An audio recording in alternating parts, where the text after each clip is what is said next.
kasih. Terima kasih atas pengorbananmu. Terima kasih atas karya keselamatanmu. Terima kasih atas kematianmu di atas gunung Golgota, menebus segala dosa-dosa kami, sehingga kami mendapatkan keselamatan hidup kekal bersama dengan Tuhan. Ini semua adalah oleh anugerah, karya keselamatan, kasih-Mu Tuhan yang begitu luar biasa. Dan pada hari ini, baik kami maupun umat orang-orang percaya di seluruh dunia merayakan, memperingati akan kematian Kristus, di mana Kristus telah menang atas maut, di mana Kristus telah menang atas dosa, dan iblis sudah dikalahkan. Terima kasih Bapa. Kami mau duduk diam untuk mendengar segenap perkataan firman Tuhan yang hendak disampaikan. Biarlah ini dapat menjadi rema, menjadi berkat, memulihkan dalam kehidupan kami ya Bapa. Terima kasih Tuhan, di dalam nama Tuhan Yesus hamba-Mu telah berdoa dan mengucap syukur. Haleluya, haleluya. Amin, amin. Silakan duduk kembali, sidang jemaat yang dikasihi oleh Tuhan. Shalom. Shalom. Baik yang di lantai 1 saya tidak bisa melihat, tetapi Bapak Ibu Saudara bisa melihat saya. Shalom. Saudara-saudaraku, pada umumnya orang mati pasti disertai dengan tangisan. Orang mati identik dengan kesusahan dan duka cita. Apalagi kalau yang mati adalah orang-orang yang kita kasihi atau yang kita cintai. Maka saudara-saudaraku, kita akan merasa sangat kehilangan. Dan pasti kita akan meneteskan air mata. Kematian, saudara-saudaraku, pada umumnya identik dengan kekalahan. Misalkan dalam peperangan, korban banyak yang jatuh, pasukan banyak yang mati, itu bukan pihak yang menang, tetapi merupakan pihak yang kalah. Namun pada pagi hari ini saya akan memberikan satu berita yang berbeda. Karena kematian Kristus bukanlah suatu hal yang membuat kita menjadi sedih, duka cita, merasa kehilangan dan kekalahan, saudaraku. Tetapi kematian Kristus adalah kemenangan. Kematian Kristus kemenangan atas dosa. Kematian Kristus adalah kemenangan atas maut. Kematian Kristus adalah kemenangan atas iblis. Iblis sudah dikalahkan. Karena itu saudaraku, pada pagi hari ini kita bukannya orang-orang yang berduka cita, tetapi kita adalah orang-orang yang bersuka cita. Karena pengorbanan salib Kristus itu dapat menyembuhkan, memulihkan, memberikan damai sejahtera dalam hidup saudara dan hidup saya, yang membawa kita masuk di dalam kerajaan surga, hidup yang kekal, bukan bom bunuh diri. Kayaknya kita ini kurang sosialisasi, saudara-saudara. Orang Kristen itu terlalu introvert atau terlalu memikirkan dirinya sendiri. Mungkin di antara sekitar kita tidak tahu. Seperti di Mabes Polri kemarin, orangnya diem. Nah, karena itu tugas kita, saudara-saudaraku, tugas kita untuk memberikan sosialisasi bahwa bukan melalui bom bunuh diri dia masuk surga dan bertemu, dilayani oleh bidadari-bidadari, tetapi hanya oleh salib Kristus. Maka kita dimenangkan dan kita telah ditebus dari dosa-dosa kita, masuk di dalam hidup yang kekal. Tema firman Tuhan pada pagi hari ini adalah kemenangan salib Kristus. Mari kita baca di dalam 1 Korintus 1 ayat 18. Satu ayat saja kita membaca ayat ini.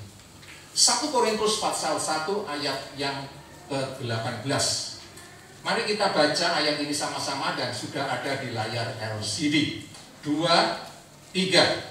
Sebab pemberitaan tentang salib memang adalah kebodohan bagi mereka yang akan binasa. Tetapi bagi kita yang diselamatkan, pemberitaan itu adalah kekuatan Allah.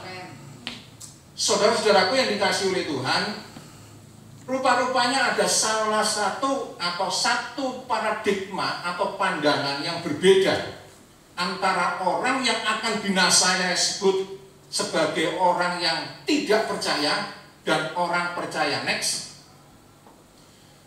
Kalau orang yang tidak percaya, Alkitab mencatat, dan ayat ini baru saja kita bacakan, salib adalah kebodohan. Tetapi bagi orang yang percaya, salib adalah kekuatan Allah. Bagi orang yang percaya, mengapa salib disebut kebodohan, saudara-saudaraku? Karena mereka berpikir dengan logika. Allah kok disalib? Allah kok bisa menjadi manusia? Nggak logis, nggak masuk akal. Allah kok bisa mati? Oh, Allah berseru berteriak kepada Allah. Itu semua tidak masuk akal.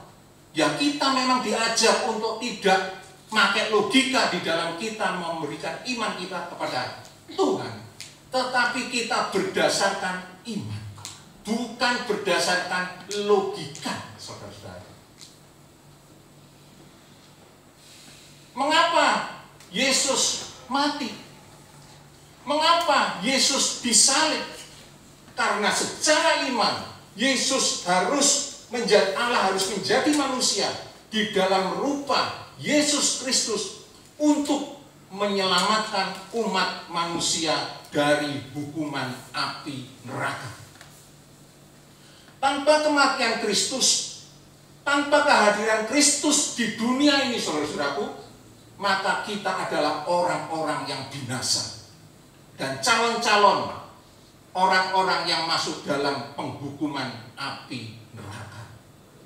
Sedangkan apa yang sudah dinyanyikan oleh Gloria Singer, Eloi Eloi lama sabachthani, Allahku Allahku, mengapa engkau meninggalkan aku?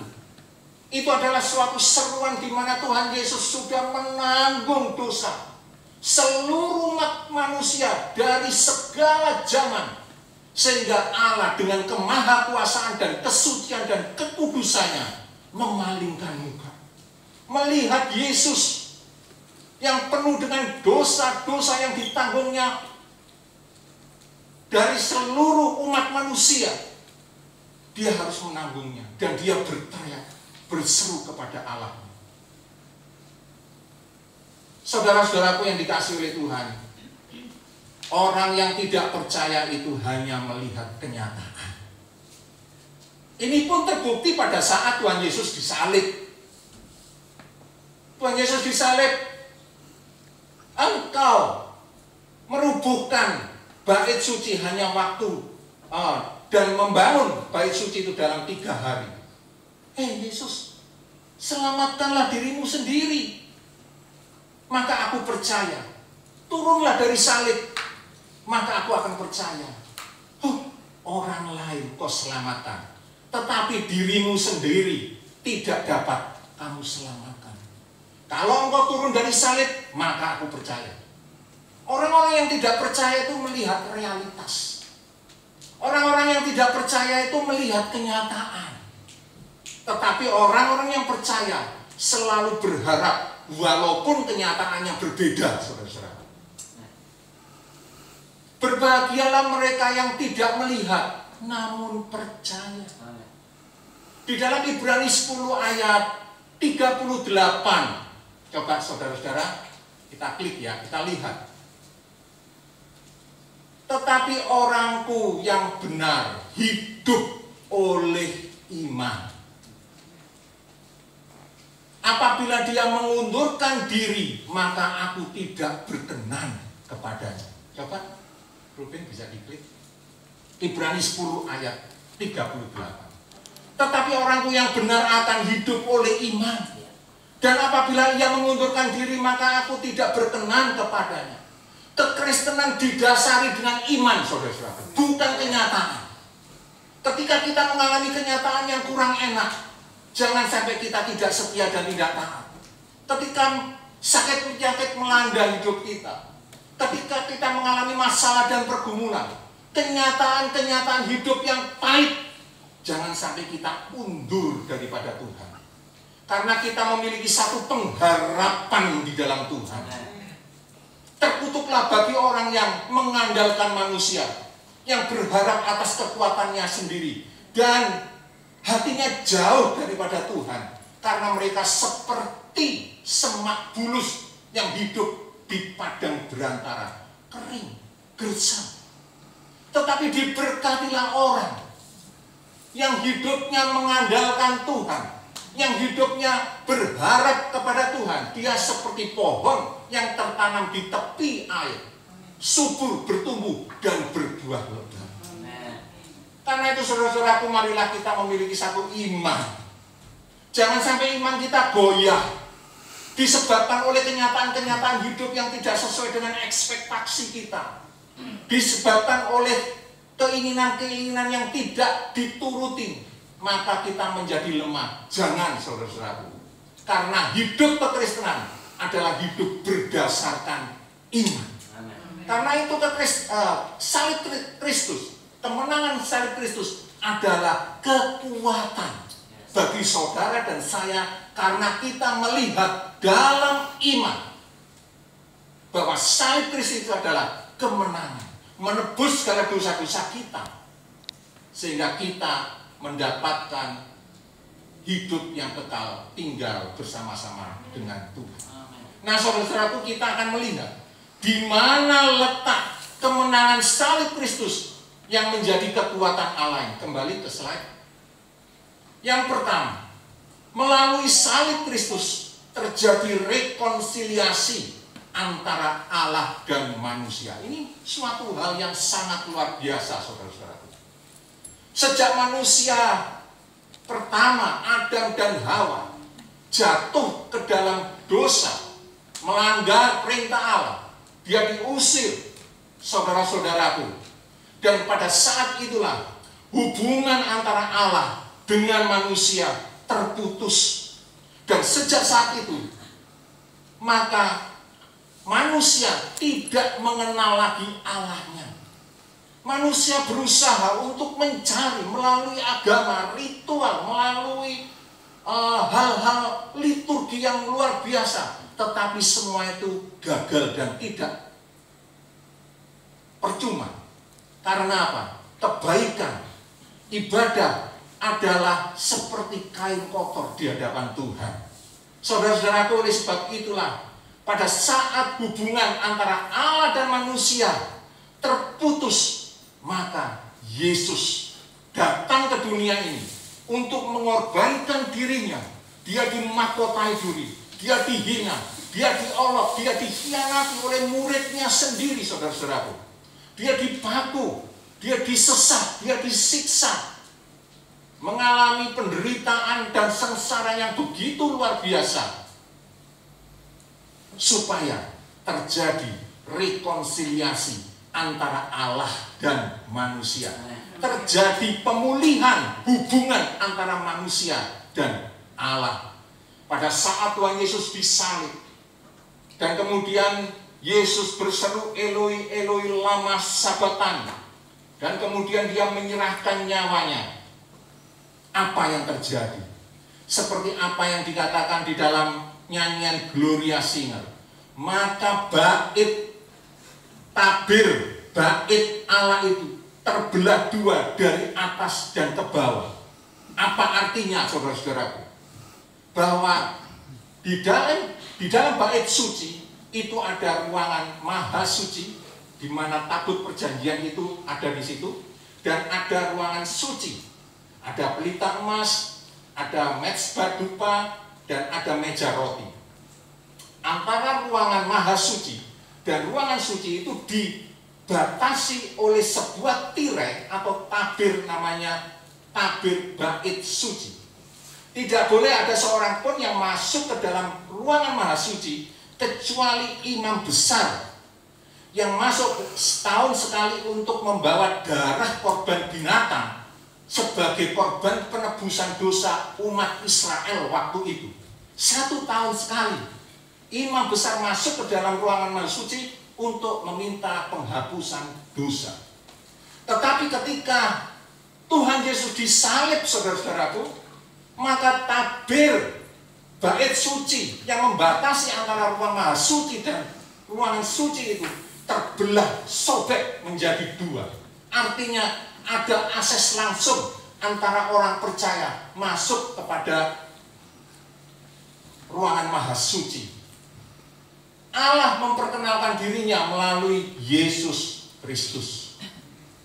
Dulu terdapat keterpisahan antara manusia dengan Allahnya. Tetapi ketika Tuhan Yesus disalib, pada saat itu terjadi pemulihan, terjadi rekonsiliasi antara hubungan manusia dan Allah.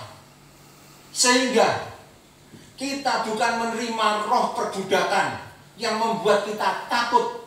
Roma 8 ayat 15. Coba Rubin. Kita bukan menerima roh perbudakan yang membuat kita takut, tetapi kita menerima roh yang menjadikan kita menjadi anak Allah. Dan oleh roh itu kita menyebut atau memanggil ya Aba, ya Bapa. Saudara-saudaraku, di dalam Yesus terjadi hubungan antara manusia dengan Allah baik kembali. Nah, saudara-saudaraku, apa tindakan kita sekarang? Apa respon kita atas kasih Allah yang begitu luar biasa yang terjadi atas hidup orang-orang percaya? Respon kita atau tindakan kita adalah bagaimana kita juga mengasihi Tuhan dengan lebih sungguh-sungguh. Bagaimana kita membalas kasih Tuhan dengan segenap hati, jiwa, dan akal budi kita selama kita hidup, selama kita ada kesempatan diberikan kesehatan oleh Tuhan. Mari saudara-saudaraku, jangan kita habiskan waktu kita hanya untuk kegiatan, kesibukan, keseharian, pekerjaan kita semata-mata.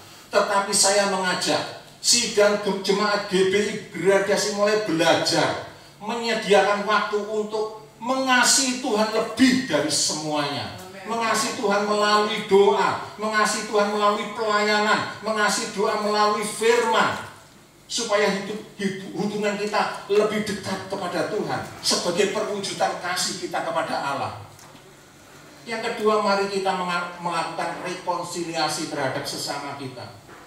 Mungkin hari-hari ini saudara-saudaraku, hubungan kita dengan pasangan kita mulai pudar.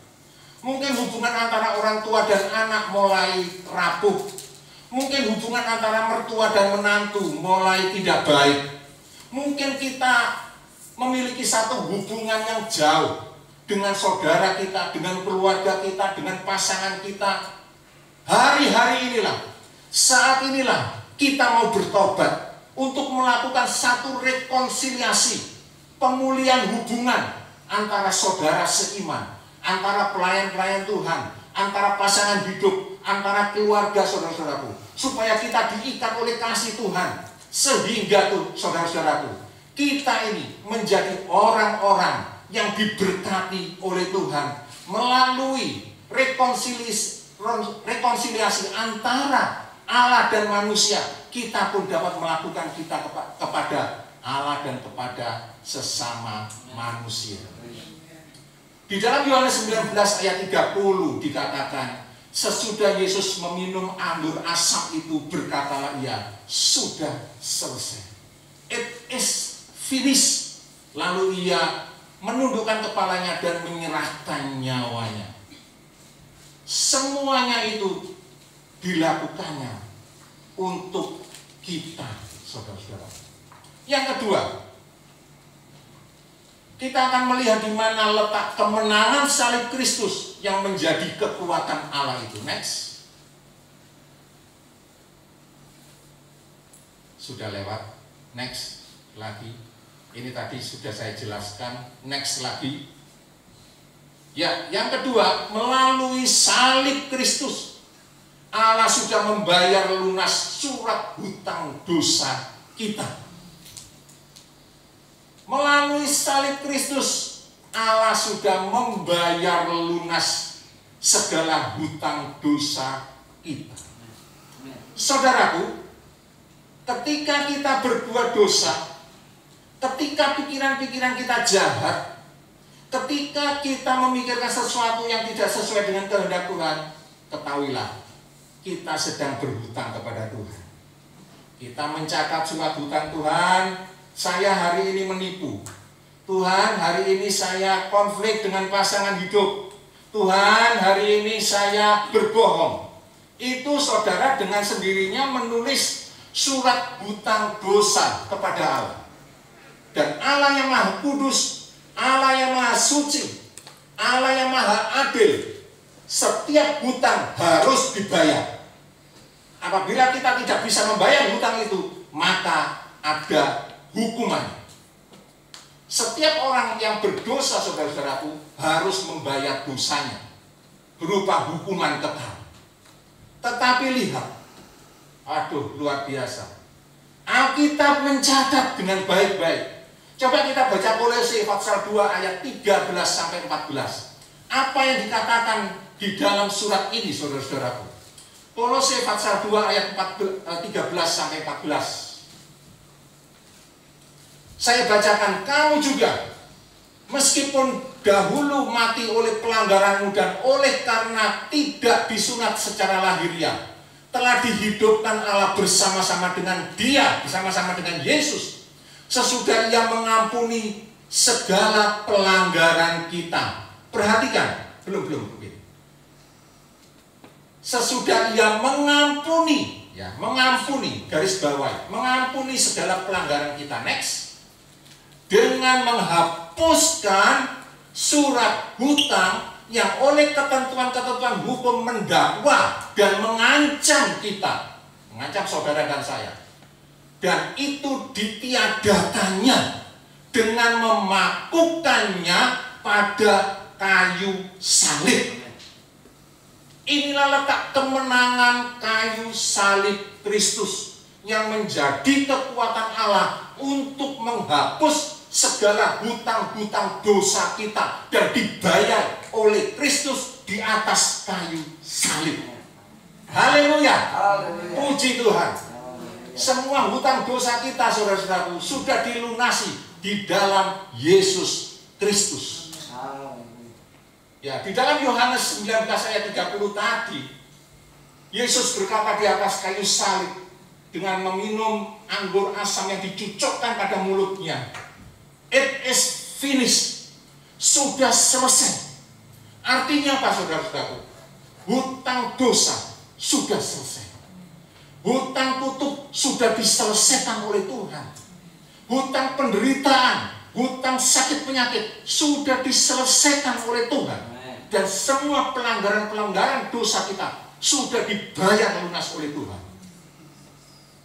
Lalu apa respon kita? Apa tindakan kita ketika Tuhan sudah melepaskan kita dari hutang dosa itu? Saudara-saudaraku, mungkin setiap minggu kita hafal dengan doa Bapa kami. Ampunilah segala kesalahan kami seperti kami mengampuni kesalahan orang lain yang bersalah kepada kami. Itu bukan sekedar ayat hafalan. Itu bukan doa yang diucapkan berulang-ulang, saudara-saudara. Tapi ketika kita sudah dibayar lunas oleh Tuhan, maka kita pun harus mau mengampuni kesalahan pelanggaran orang-orang yang memusuhi kita. Saudara-saudaraku, Tuhan Yesus dihianati oleh Yudas. Saya merasakan bagaimana saya ditipu oleh orang. Dalam hari-hari ini saya merasakan bagaimana saya dihianati oleh orang yang saya percayai. Rasa-rasanya itu sakit di sini, saudara.